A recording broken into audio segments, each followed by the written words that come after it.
দেখবে গেলে আমাকে তো বড় লোকরাই গরিব, যে কোনো একদিক দিয়ে অশান্তি আছি, কিন্তু আমাকে আল্লাহ দিলে সব দিক দিয়ে শান্তি আছে। খাইয়ে পরে কর্ম করে সব দিক দিয়ে আমরা শান্তি আছে। দেখবেন যে ওকে টাকা পয়সা টেনশন অত ঘুম ধরে না, হয়তো দেখে নিজের বাসাতে থাকতে পারছে না, আরেকজনের বাসাতে থাকে না। এই ধরনের না, যত আছে তত চাই, ওরাই গরিব, কিন্তু আমাকে অত চাহিদা নেই। আমাকে দিন কামাই করে দিন খেলে, এটি আল্লাহ দিলে শান্তি। ওরা ভালো মন্দ খায়ও ঠিক নেই, আমরা মোড়া চাল খেলে তো আল্লাহ দিলে মনে করো যদি করে আধা কেজি চালে ভাত খাবো তা তাই, লবণ দিয়ে খেলেও এক পাশালে ভাত খাবো, তার পানি লাগবে না। আমরা 3 বেলা নুন ডাল ভাত পানি আমরা শুধু বড় লোক হওয়ার দরকার নেই। ওকে যদি একটা বাড়ি করে ওরা চিন্তা ভাবনা করে আরেকটা বাড়ি কর্ম কেমন, একটা যদি গাড়ি করে আরেকটা গাড়ি কর্ম কেমন।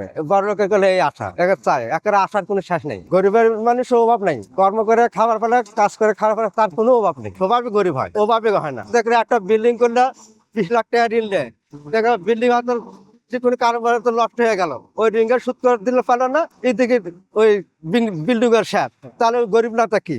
আর আমাকে তো কিছুই যাবি না মামা, আমাকে এই মতো সুখী মানুষ কেউ নেই। আমরা রিক্সা চালাই, আমাকে মতো সুখী কেউ নেই। মানুষজন তো কয় রিক্সা চালার অসুখী, তো এটা ভুল কথা। আমরা অনেক সুখী আছি আলহামদুলিল্লাহ, বড় লোকের থেকে অনেক সুখী আছে। আমাকে বড় লোক হওয়ার কোনো ইচ্ছে নেই। আল্লাহ যতটুকু ইজেক দিচ্ছে, আল্লাহ দুনিয়ার উপর মানুষও পাঠিয়ে দিচ্ছে, ইজোকে পাঠিয়ে দিচ্ছে। তার ধন দিল মালিক, সে দেয়া নেলা, ও দিলে দিতে পারে, না দিলে না দিতে পারে। তার কর্মবিজয় দিবি না, আমার বাড়ি গায়ে লাগবে না, এটাই আমার সম্পদ, এটাই আমার ইজেক। আল্লাহ ইজেক দেয় না, আল্লাহ এর উপরে ইজেক দেয়। 3 বেলা খাতেছে, এটাই আমি বড় লোক। ওয়ালটন এসি এক্সচেঞ্জ অফারে এখন যে কোনো ব্র্যান্ডের পুরাতন এসি বদলে নতুন ওয়ালটন এসিতে উপভোগ করুন 25% ছাড়। Walton air conditioner, comfort without compromise. এভাবেই চলতেছি, রিক্সা চালাইতেছি, কিছু কম কিছু বেশি, এরকম অনেক সুখী আছে আলহামদুলিল্লাহ। আমার বড় লোক হওয়ার কোনো স্বপ্ন নেই। আমি চাইলে টাইলে খাইয়া যেন মরতে পারি, আল্লাহর মাটির তলে যেন আমি যেতে পারি, অতটুকুই আল্লাহর কাছে প্রার্থনা, আর কিছু না। আমার ফ্রি সিসির কোনো দরকার নেই, আমি গরমে খাই গরমে ঘুমাই, এতটুকুই আমার সুখ, অনেক শান্তি। আমাদের মতো সুখের মধ্যে যতটুকু ঘুম আছে, বড় লোকের সুখের মধ্যে অতটুকু ঘুম নেই। আমরা খুব শান্তিভাবে ঘুমাইতে পারি ভাই। মানুষের গাড়ি খাওয়া লাগে, ব্রেক কন্ট্রোল করা যায় না।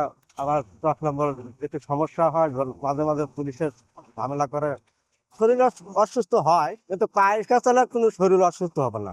তার কারণ পায়ের কাজ চালালে শরীর সবসময় আইডিং থাকে। আর অটো গাড়ি চালালে একটু সমস্যা হয়, কারোর ঠ্যাঙের সমস্যা হয়, কারো মানে বসে থাকলে কোমরের সমস্যা হয়। মানুষ তো মনে করে যে রিক্সা চালানো অসুবিধা, কিন্তু তার না।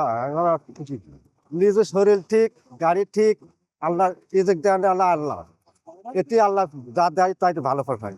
আছে কিছু কিছু লোক হয়তো মনে করেন কারো ভরা হাতে ঠ্যাক দেয়, যে 10 টাকা ভরা কি 20 টাকা জোর করে নেয়, এরা এই ধরনের কথা বলে। তাছাড়া যাই বোঝে তাই এই ধরনের কথা বলবো না। রিক্সা চালে আল্লাহ শান্তি দেয়, এটি আমরা লাখ লাখ শান্তি। আমরা এসির মধ্যে ঘুমে কি করবো? আমার এখানকার শরীর এসি, আমরা আল্লাহর এসি দিচ্ছে, এই এসিতে আমরা চলি। ফ্রিজ থাকতে পারে, তার কারণ এখনকার যুগের হিসেবে ফ্রিজ কম বেশি সবার ঘর থেকে কম বেশি আছে, ওরা আছে। তারপরও যদি না হলেও চলবি।